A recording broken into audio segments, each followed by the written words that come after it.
Interface, votre magazine, très cher, aimable téléspectateurs de Samuel Trace Télévision, vous faites bien de nous choisir pour vous servir en toute responsabilité comme à l'accoutumée à votre chaîne de l'excellence et du professionnalisme. Et nous allons échanger autour d'un sujet aussi important et qui vous concerne, qui concerne les Congolais de partout à travers le monde entier, parce qu'il n'y a pas que le parti politique qui faciliterait le développement de la République démocratique du Congo. Il faudra sans compter avec aussi compter avec les associations et ASBL qu'il y a en République démocratique du Congo. Est-ce que le rayon d'action, les secteurs d'activité, et quelles serait leur vision cette fois-là pour leur manière de faire des choses? Parce que nous allons aborder d'une association qui a vu les jours. Il s'agit de l'association de tous les ressortissants des Mbanza Mwembe.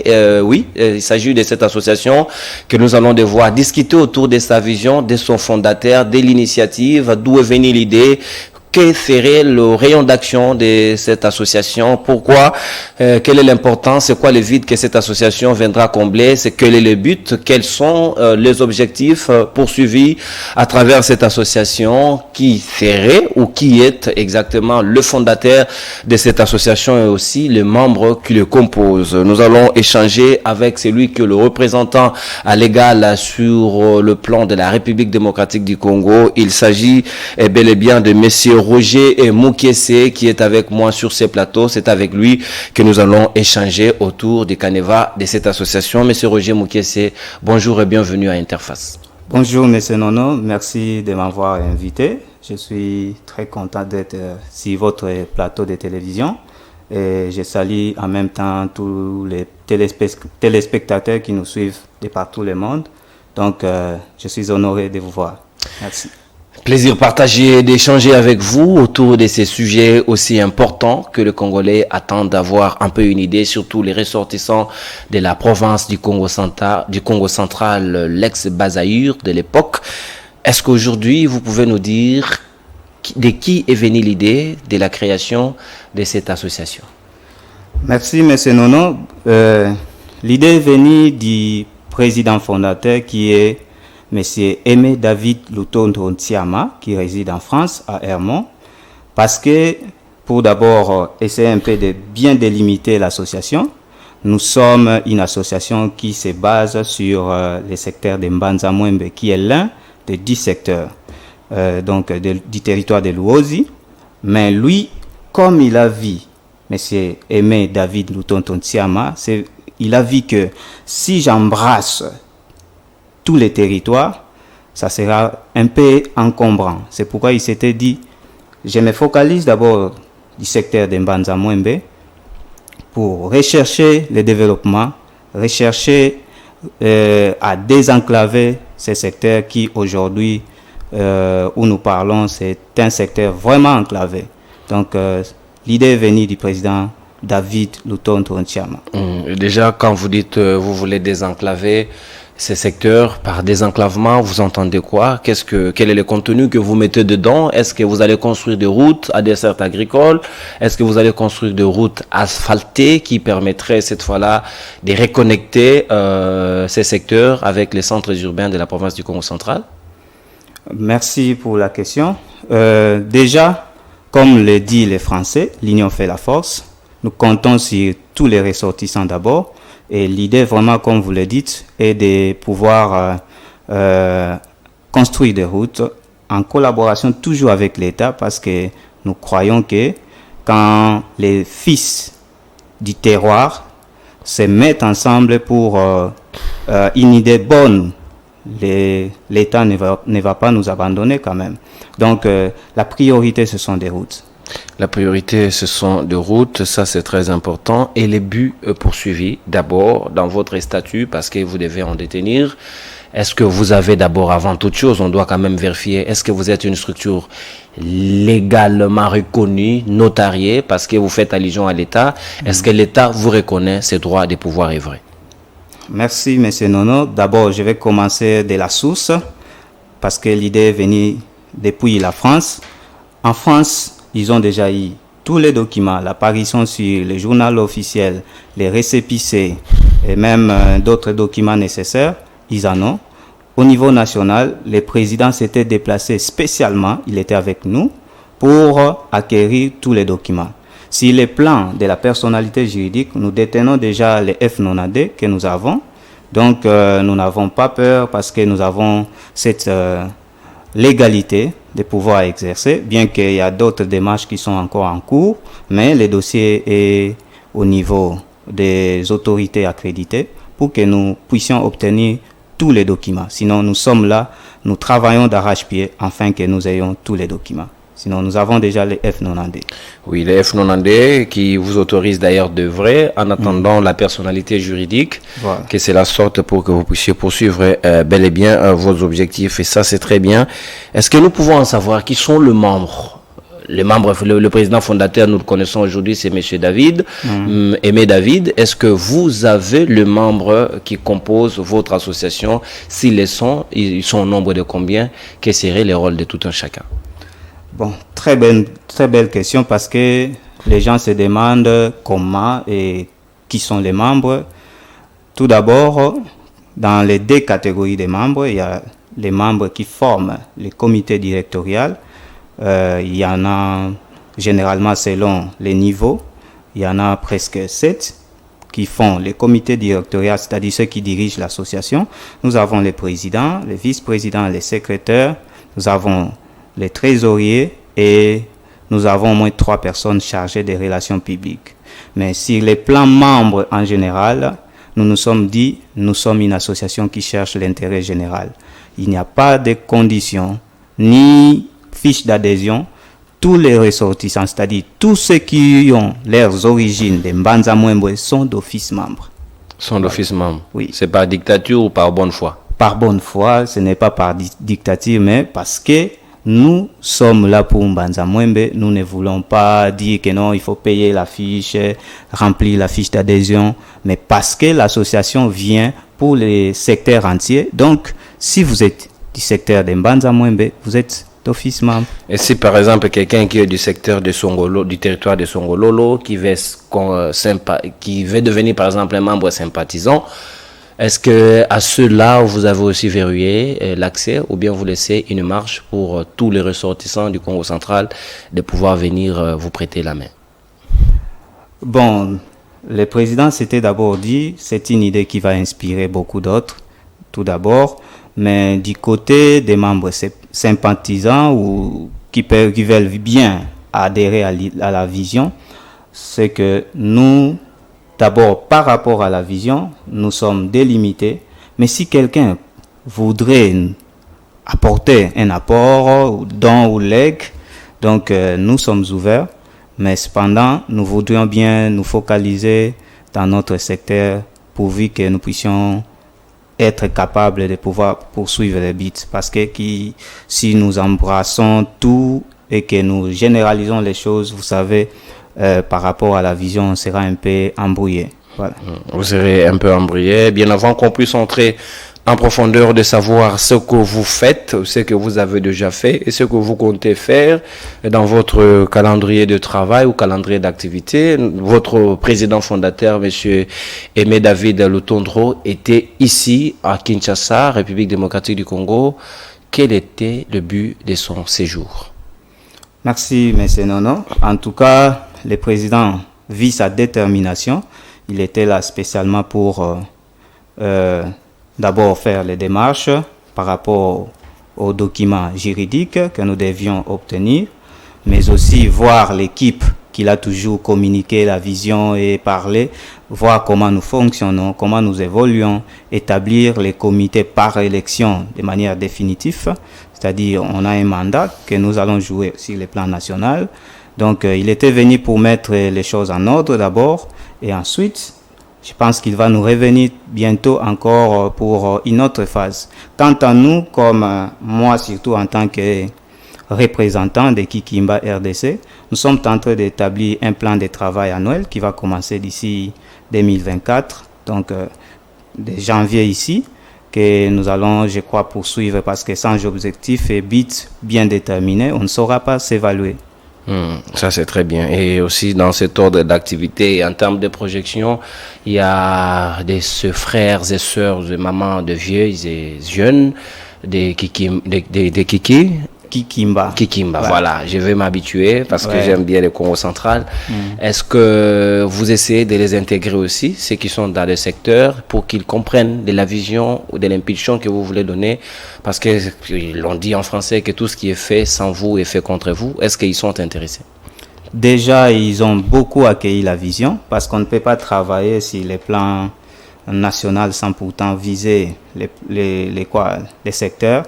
Donc, il y a eu déjà un membre qui était allé, c'était le vice-président honoraire qui est allé pour la sensibilisation. Nous avons déjà des comités provisoires qui font la sensibilisation jusqu'à ce jour pour que ces mamans sachent ce que le président David V et son équipe. Donc, ils sont déjà au courant, ils ont beaucoup apprécié les idées, donc je pense qu'ils vont emboîter les pas. Comment avez-vous passé les messages? Est-ce que c'est de porte-à-porte, de sensibilisation, ou bien vous réunissez tout le monde autour d'un espace et autour du président fondateur pour qu'il puisse échanger? Comment vous procédez? Quelle est votre approche par rapport au terrain? Bon, par rapport au terrain, nous avons visé d'abord les leaders, parce que les leaders ont la facilité de communiquer. Donc, même les chefs de groupement, qu'on les appelle, ils savent déjà, ils sont au courant, ils ont été en échange avec certains des membres du comité pour essayer un peu de pouvoir leur expliquer la vision.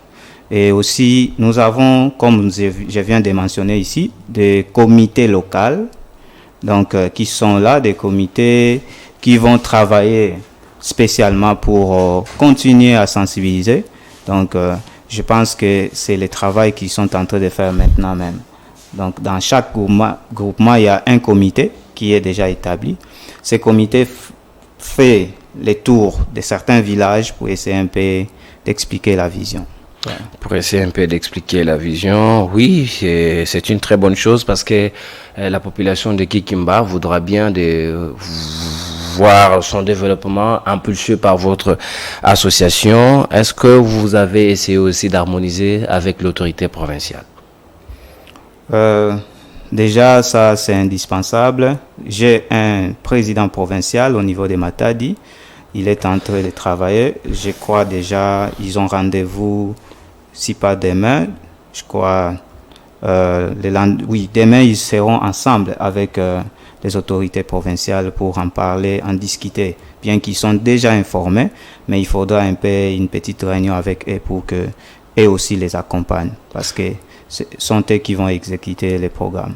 D'accord. Mais alors, de votre vision, quels sont les moyens que vous mettez en place? Est-ce que, comme vous êtes une association sans but lucratif, cela ne va bénéficier que des legs, des contributions ou des cotisations de vous-même les membres? Comment constituez-vous les moyens de votre politique?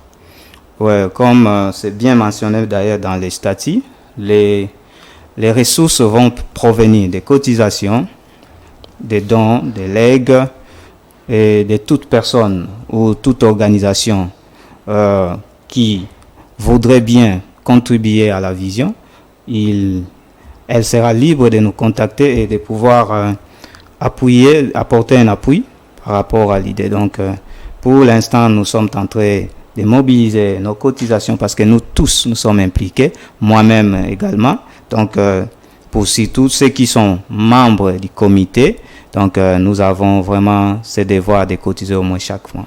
Vous avez le devoir et en même temps, je dirais même l'obligation de pouvoir cotiser. Oui. Ça, ce n'est pas un problème, mais vous savez que pour que les gens vous viennent en aide ou qu'ils vous apportent un coup de pouce, il faudra que cette fois-là, vous-même, vous ayez la possibilité ou la force d'amener la charge, même au niveau des genoux, pour qu'on vous aide, que cela arrive sur la tête. Est-ce que comptez-vous les premières actions avec les partenaires extérieurs ou bien vous allez d'abord travailler avec les moyens du bord? Déjà, on travaille déjà. Peut-être si les plans de l'exécution, on n'a pas encore commencé. Mais si les plans stratégiques et organisationnels, nous sommes en train de travailler déjà. Et on n'a pas encore ici des moyens de l'extérieur. Et nous croyons que par la détermination du président et de toute son équipe, nous sommes en train de voir à quelle mesure nous pouvons déjà débuter, soit avec nos moyens de bord, soit avec les moyens dont nous pouvons recevoir des partenaires. Est-ce que Au niveau de la France, il y a déjà des partenariats avec les autres structures ou les ONG dites internationales qui pourraient vous apporter un coup de pouce, ou bien vous comptez seulement sur le plan de la dynamique interne? Pour aujourd'hui, bien que la stratégie soit aussi fixée à ce que nous puissions aussi, selon les attributions d'ailleurs du président fondateur, donc il a cette charge. C'est quoi déjà ses attributions? Lui, il fait quoi? Il est le grand Manitou, c'est lui qui décide tout seul, c'est lui qui donne la vision, c'est lui qui donne les moyens, parce que nous connaissons comment ça se passe. Vous allez ici prendre l'engagement que vous aussi, comme représentant ici, vous cotisez, mais nous connaissons la situation du pays. Vous allez dire que bon, comme c'est lui qui est l'initiateur de l'idée, à lui revient toute la charge, nous allons le suivre, et comme on en voit avec les autres associations. Bon, en tout cas, d'ailleurs, ces attributions sont presque parallèles avec les miens, sauf lui, il est vraiment l'initiateur de l'idée. Mais, du fait que là-bas, au niveau de la France, c'est une nation aussi, il peut voir aussi d'autres frères qui ont migré de l'autre côté. Donc, je pense que sa mission, c'est d'abord expliquer, vulgariser l'information pour que ceux qui ne connaissent pas encore la mission puissent les connaître et puissent aussi contribuer. Donc, il peut chercher les moyens tant en interne qu'à l'externe. Moi aussi également, toujours en collaboration avec le président fondateur, je peux toujours solliciter les moyens en interne ou à l'externe par rapport à notre pays ici. Donc, si quelqu'un voudrait me contacter, il me contacte. Bien sûr, il va mettre en copie peut-être le président fondateur pour que tout se passe dans toute la lucidité. Sinon, nous jouons le même rôle. Nous cherchons tant en interne qu'à l'externe pour que l'association puisse bien évoluer et que nous puissions atteindre nos buts. Une question aussi fondamentale et cruciale concernant votre association, l'association de tous les ressortissants de Mbanza Mwembe, et les Kikimba en sigle, comme vous l'appelez. Est-ce que vous êtes une association mallette, c'est-à-dire que vous êtes mobile, vous vous promenez avec votre association dans la poche, ou bien vous avez un siège social qui existe avec une adresse physique? Merci pour la question. Nous avons une adresse physique. Nous sommes sur l'avenue Koutou 1, numéro 24, dans la commune d'Enjili, quartier 12. Donc c'est là que se trouve le siège de l'association. S'ils viennent, ils veulent venir nous voir, ils veulent nous contacter. Donc, nous avons bel et bien un siège. Voilà. Vous avez un siège. Là, c'est le siège national. Est-ce que c'est aussi décentralisé? Parce que, normalement, au secteur, vous devriez aussi, normalement, avoir un siège. Est-ce que c'est le cas ou bien vous comptez en avoir dans les jours à venir? En tout cas, si les plans locaux, on compte en avoir, nous voudrions bien d'abord définitivement avoir un comité parce que, selon les statuts, les comités provisoires va être assis lors des élections. Donc, à tous les niveaux, il faut avoir des élections. Nous avons déjà des comités qui jouent un rôle, mais lorsque je pense d'ici le mois de février, le président provincial va descendre pour élire ou bien organiser les élections sur les plans locaux. Et dès que nous avons des personnes bien désignées ou élues, nous aurons bel et bien les sièges. Mais comment ça se passe déjà? Parce que j'ai hâte de le savoir. Vous-même déjà, le comité qui est mis en place provisoirement, est-ce que vous êtes le fruit de la nomination du président fondateur ou bien vous êtes réellement le fruit des élections? Parce que est-ce que vous exprimez réellement la démocratie respire au sein de votre association ou bien ces nominations vont continuer comme ça, bon train ou à volo? Comment vous comptez vous y prendre? Merci, M. Nono, pour la question. J'aimerais déjà corriger. C'est au niveau provincial, c'est-à-dire à Matadi, où il y a les sièges provinciaux, il y a déjà les comités définitifs. Mis en place? Oui. Par élection? Définitif, oui, mis en place par élection. Élection libre, d'ailleurs. Et au niveau national, moi aussi, j'ai été élu lors d'une assemblée générale. Donc, il manque d'aller implanter les comités au niveau local, c'est-à-dire dans notre secteur. Donc, nous sommes en train de respecter scrupuleusement notre... Ne voyez-vous pas que vous avez un tout petit peu inversé le rôle? Vous parlez d'un secteur où vous devez promouvoir le développement de ces secteurs. Au lieu de faire la pyramide inversée, vous commencez par la sommité, par la France d'ailleurs, qui part en distance, plus de 8000 km de distance. Et puis, vous revenez ici, au lieu d'aller vous implanter d'abord là où les concernés se trouvent, vous comptez aller au niveau provincial, national, et là-bas, vous allez penser après. C'est une bonne logique? Bon, tout d'abord, j'aime ce que dit le président David. Je vais vous expliquer ce que ça veut dire. Ça se dit en Kikongo, Diluntoni Kikalanga. Diluntoni Kikalanga. Voilà, ça veut dire que là où il y a le deuil, il y a toujours un qui commence à pleurer et vous allez voir les dames se contaminent. Donc c'est une personne qui lui n'a pas supporté de voir notre secteur d'abord à cet état.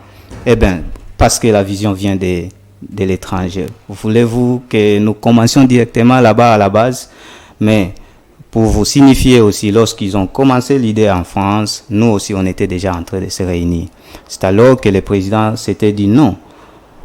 Ici, nous avons déjà une structure. Alors, je voudrais bien que nous soyons en train de rechercher le développement de notre secteur en étant unis, au lieu qu'on se divise, parce qu'on se voyait déjà. On était en train d'organiser des réunions, mais on n'était pas assis. Et lorsque le président, l'initiateur de l'idée, nous a intéressés, nous nous sommes dit, cette personne a la nationalité française et je ne pense pas qu'il a besoin peut-être d'aller habiter dans notre secteur. Il n'a pas cette vision. Mais comment fait-il que lui qui habite plutôt loin de là puisse penser à notre secteur? C'est comme ça que nous nous sommes dit non. En tout cas, nous devons l'appuyer parce que c'est nous qui peut-être subissons de manière parfois directe l'enclavement de notre secteur.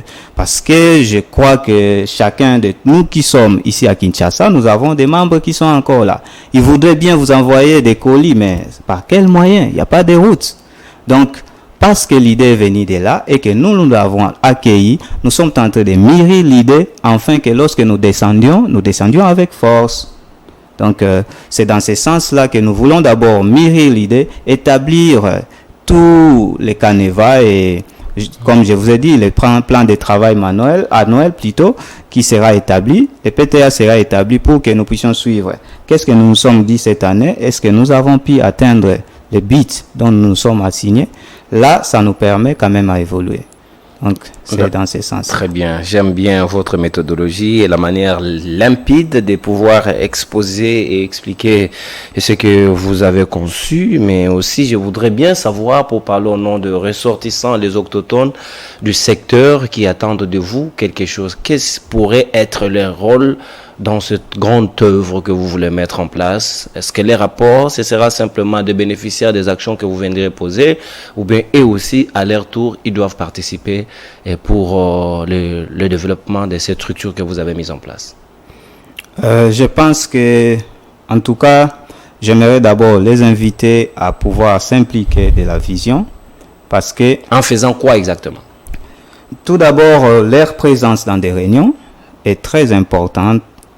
Et puis, en dehors de leur présence, nous voudrions bien, pour ceux qui peuvent cotiser, pourquoi pas?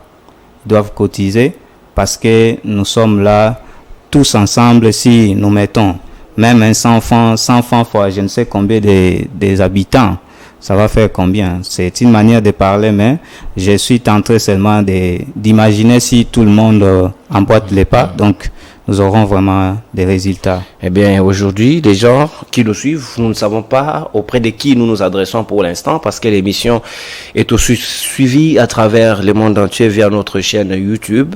Est-ce que vous pouvez faciliter à tous les ressortissants du secteur qui peut-être n'ont pas eu la chance de rencontrer le président fondateur Aimé David Lutondro, de pouvoir vous joindre à travers un numéro de téléphone qui pourrait leur faciliter la tâche d'entrer en contact avec vous? Merci. Pour tous ceux qui nous suivent, qui voudront d'abord s'informer, nous appeler, vous pouvez nous appeler à plus 243 81 53 80 524.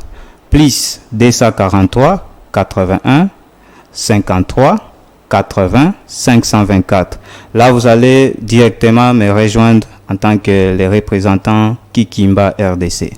Et ceux qui sont en France, s'ils veulent prendre contact à partir de la France, comment vont-ils s'y prendre parce qu'on ne sait jamais, hein, il se pourrait que le contact peut venir aussi de l'extérieur. Vous devriez normalement avoir pris les dispositions nécessaires pour pouvoir aussi leur passer une adresse ou un numéro qui pourrait leur mettre d'accord. D'accord. À la fin de l'émission, je vais revenir pour leur donner le numéro du président fondateur, afin qu'ils puissent les contacter directement, vu que je l'ai préparé, ça se trouve là. Je vais les donner et les emails pour que tout se passe comme il faut. Donc, ils auront tous les numéros possibles au niveau de la France. Au niveau de la France, c'est une très bonne chose. Nous avons passé un très bon moment, mais le vice-président vient d'arriver. On est déjà assez avancé. On est à une trentaine de minutes de notre magazine Interface de séjour. Maintenant, qu'est-ce que les Congolais doivent retenir de votre structure? Et en attendant votre calendrier, bien sûr, vous le projetez à quelle échéance exactement pour que les premières actions aient lieu? Merci, M. Nono. Ça a été un plaisir. J'aimerais d'abord rassurer à mes confrères. Je crois que la plupart de ceux qui peuvent me suivre me connaissent. Si nous nous sommes intégrés dans la vision du président fondateur Aimé David Lutonto, c'est parce que c'est une vision très noble. Donc, je nous encourage d'abord de pouvoir emboîter les pas où que vous soyez, afin que vous puissiez participer à la vision, nous rejoindre physiquement. Si vous êtes loin, cherchez au moins à nous contacter et nous pourrons vous orienter. Est-ce que vous avez une page Facebook? Si nous avons une page Facebook. On doit taper quoi pour vous retrouver? La page Facebook, c'est Association de tous les ressortissants de Mbanza Mwembe. Dès que vous tapez, vous verrez qu'une seule page, je pense, qui va apparaître, c'est la nôtre. Nous avons le logo. Si vous voyez ce logo, donc c'est le logo qui est aussi ça signifie la quoi, photo ces de logos? profil. Ça signifie quoi ces logos? Vous pouvez les décortiquer? Merci vraiment pour la question. Le secteur de Mbanza Mwembe a 3 groupements. Très bien. C'est ce qui représente les 3 pylônes. Les pylônes que vous voyez, ce sont nos 3 groupements. Et Kikimba représente, c'est les sigles de toutes les lettres du début de chaque groupement. Qui comme Kibunzi, qui est le groupement Kibunzi. Et puis l'autre qui est comme Kinkungu, un autre groupement, et Mba qui est le Mbamba. Donc Kikimba veut dire le groupement de Kibunzi, Kinkungu, Mbamba. Donc les 3 mis ensemble. Voilà. C'est ce qui sort Kikimba. Kikimba, au lieu de mettre AR, si c'est quoi là, parce que ça pouvait compliquer nos mamans. L'association est pour tout. Pour tout le monde. Pour tout le monde, voilà. Et voilà, merci beaucoup. C'est par là que nous bouclons notre interface de séjour. Je crois que ce n'est qu'une première. Oui, vous avez un autre message? Oui, bon, j'aimerais d'abord donner le numéro du président fondateur. Allez-y, oui. Pour que ceux qui veulent le contacter, parce qu'il a aussi un agenda, il sera, je crois, aux États-Unis, il sera aussi en Belgique, pour parler de Kikimba. Je pense que si vous nous suivez de Belgique, France, ou ailleurs, vous pouvez les contacter au plus 33 60 93 76 523. Reprenez. Plus 33 60 93 76 523. Et très bien, là c'est le numéro du président fondateur. Aimé David. Merci. Et ici, j'en profite de l'occasion pour saluer madame, son épouse, maman Jackie Makou, qui nous suit, la grand-mère des révolutionnaires, comme je l'appelle. C'est des salutations très chaleureuses qui vous viennent depuis le révolutionnaire, depuis la maison. Donc aussi à papa David. Nous vous saluons depuis la France, Hermont, de là où vous êtes. Et voilà ce qui met fin à notre interface de séjour. Merci, monsieur Nono de m'avoir invité. Et merci aussi à tous nos frères de Kikimba, merci à son vice-président, donc le représentant légal, le vice-président aussi du représentant légal ici à Kinshasa qui est avec nous dans ce studio. Alors nous allons vous revenir très prochainement pour un autre numéro d'interface, mais aussi revenir pourquoi pas avec nos amis de l'association de tous les ressortissants de Mbanza Mwembe. Avec eux, nous allons devoir échanger en profondeur encore sur les prochaines actions de leur Caneva, leur calendrier d'activités qu'ils vont devoir mettre en place. Tenez-vous prêts et bonne continuation sur votre chaîne de l'excellence et du professionnalisme. Et on se revoit à la prochaine. Bye bye. Merci.